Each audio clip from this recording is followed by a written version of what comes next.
সপ্তাহের জন্য স্ট্যাটাস কো হয়েছে, 4 সপ্তাহের জন্য স্ট্যাটাস কো হয়েছে। আগামী 7-8 তারিখে আবার এই মামলাটা কল লিস্টে আসবে এবং এই স্ট্যাটাস কো আদেশ দেওয়ার পর আদালত আরও 2টা নির্দেশনা দিয়েছেন, 3টা নির্দেশনা দিয়েছেন। একটা হচ্ছে স্টুডেন্টদেরকে, আন্দোলনকারী ছাত্রছাত্রী যারা রয়েছে তাদেরকে ক্লাসে ফিরে যাওয়ার জন্য বলেছেন এবং ভাইস চ্যান্সেলর মহোদয় যারা রয়েছেন তাদেরকে শান্তিপূর্ণ পরিবেশ বজায় রাখার জন্য বলেছেন। আর আন্দোলনকারী শিক্ষার্থীরা এইসিপি যখন হিয়ারিং হবে তারাও আইনজীবীর মাধ্যমে অংশগ্রহণ করতে পারবে। আপনারা জানেন যে এই কোটা সংক্রান্ত বিষয়ে 2018 সালে একটি হাই পাওয়ার তদন্ত কমিটি করা হয়েছিল। হাই পাওয়ার তদন্ত কমিটির মাধ্যমে 2018 সালে কোটা পদ্ধতি বাতিল করা হয়েছিল এবং সেই কোটা পদ্ধতি বাতিলের বিরুদ্ধে মুক্তিযোদ্ধার যারা সন্তান ছিলেন তারা এসে এই মামলাটা রিট পিটিশন দায়ের করেছিলেন। তাদের কথা ছিল, সাবমিশন ছিল যে কোটা পদ্ধতি বাতিল করাটা বেআইনি ছিল এবং হাইকোর্ট ডিভিশন এই রোলটা অ্যাবসলিউট করে মুক্তিযোদ্ধার সন্তানদের পক্ষে এবং কোটা পদ্ধতির পক্ষে রায় দিয়েছে। সেই রায়ের বিরুদ্ধে সরকার পক্ষ বাংলাদেশের মাননীয় অ্যাটর্নি জেনারেল আপিল দায়ের করেছিলেন। সেই আপিলটা শুনানির জন্য পেন্ডিং ছিল রায় পাওয়ার জন্য, কিন্তু বিষয়টি অত্যন্ত জনগুরুত্ব সম্পন্ন বিধায় আমরা গতকালকে 2-3 শিক্ষার্থীর পক্ষে, 2 শিক্ষার্থী পিটিশনার হয়েছে, আরও অনেক শিক্ষার্থীরা রয়েছেন, তারা আসছেন এই পরিস্থিতি, উদ্ভূত পরিস্থিতি বিবেচনায় যে বিশ্ববিদ্যালয়ের শান্তিপূর্ণ পরিবেশ ফিরে আনা দরকার এবং যেহেতু বিষয়টি অ্যাপিলেট ডিভিশন থেকেই চূড়ান্ত নিষ্পত্তি হবে, সুতরাং অ্যাপিলেট ডিভিশন থেকে চূড়ান্ত নিষ্পত্তি না হওয়া পর্যন্ত যাতে স্থিতি অবস্থা বা একটা স্টে আদেশ থাকে, সেই জন্যই আমরা এই নিবেদন গতকালকে ফাইল করেছিলাম। মাননীয় জাজ ইন চেম্বার গতকালকে আজকে এই ম্যাটারটাকে ফুল কোর্টে ফিক্স করে দিয়েছেন। আজকে ফুল কোর্টের মাননীয় প্রধান বিচারপতির নেতৃত্বে সকল বিচারপতিবৃন্দ উপস্থিত ছিলেন।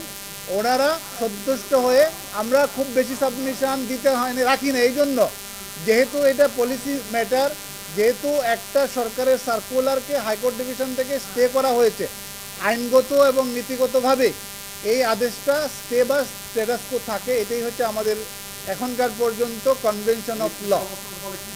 এই স্থিতি অবস্থার পরে দাঁড়ালো হাইকোর্টের জাজমেন্টও স্থগিত থাকবে এবং যে প্রজ্ঞাপনটা বাতিল করা হয়েছে সেই প্রজ্ঞাপনটাও স্থগিত থাকবে, বাতিল থাকবে। তার মানে হচ্ছে 18 সাল থেকে যেভাবে নিয়োগ প্রক্রিয়া চলে আসছিল সেই নিয়োগ প্রক্রিয়া চলতে থাকবে।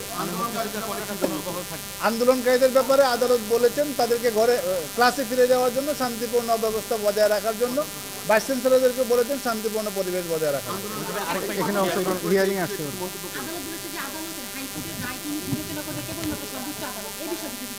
এটা তো সবাই আপনারা জানেন, আপনারা যেহেতু সুপ্রিম কোর্ট বিট করেন, সকল সাংবাদিক বন্ধুরা জানেন যে হাইকোর্ট ডিভিশনের যে কোনো রায়ের বিরুদ্ধে অ্যাপিলেট ডিভিশনে যাওয়ার অধিকার সবারই রয়েছে এবং যারা এই মামলার পক্ষে রায় পেয়েছেন তাদেরকেও কিন্তু চূড়ান্ত ফয়সালা অ্যাপিলেট ডিভিশন থেকেই নিতে হবে।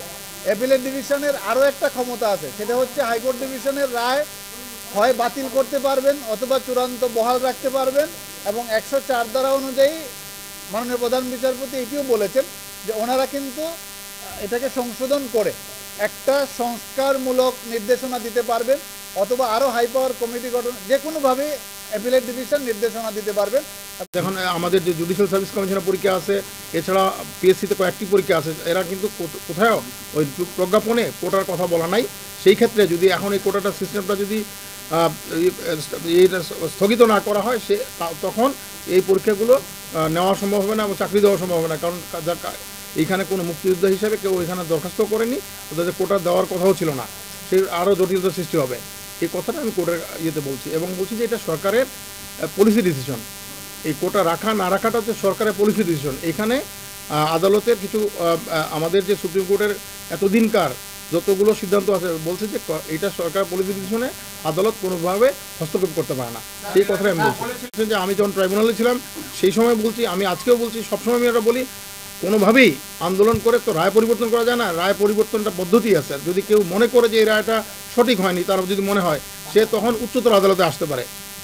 এবং আদালত বলছেন যে যারা আন্দোলন করছেন তারা যদি মনে করেন, তারা অবশ্যই তাদের কথা বলার জন্য এই মামলায় এসে পক্ষ হয়ে মামলায় কথা বলতে পারবেন। আমি বলতেছি শুনেন, হ্যাঁ, এখন এর প্রেক্ষিতে যেই প্রক্রিয়াগুলো আছে সবগুলোতেই মেধার যারা এই কোটা পদ্ধতি যে 2018 যে সার্কুলার সেই অনুযায়ী চলবে।